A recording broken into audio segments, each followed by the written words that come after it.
Merci. On a beaucoup plus, qu'on a des moins. Mais faire de l'hydrogène en soi, ça fait voler des avions. Je pense qu'on se retrouve à l'ère des pionniers. Et ce qui est assez fascinant pour des ingénieurs aéronautiques, et j'en suis, c'est de se retrouver face à un défi qui est finalement équivalent à ceux du début de l'aviation, du début des commandes de vol électriques ou du début du vol supersonique. Plus le nombre d'industries qui appelleront l'hydrogène sera grand, plus on pourra imaginer des coûts d'hydrogène bas, quelque chose qui est rare et souvent cher. Donc l'hydrogène, pour qu'il soit rentable, c'est un peu un cercle vertueux. Il faut que toutes les industries de la mobilité l'appellent en même temps et que les gouvernements aient une politique d'incitation à l'utilisation de l'hydrogène. L'évolution du prix du billet d'avion entre maintenant et 2035 est assez difficile à prédire.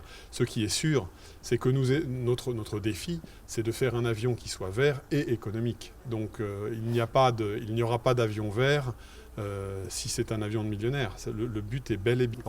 Les trois contraintes principales de l'hydrogène sont son volume, donc 4 fois supérieur au kérosène pour la même quantité d'énergie, même s'il est plus léger, sont la température, le fait que l'hydrogène doit être cryogénique, en fait stocké à moins de 153 degrés, et la modification nécessaire des moteurs pour brûler de l'hydrogène, pour une combustion d'hydrogène au lieu de faire une combustion de kérosène. C'est les trois enjeux avec par-dessus ces trois-là l'architecture de l'avion. Et c'est pour ça qu'on fait des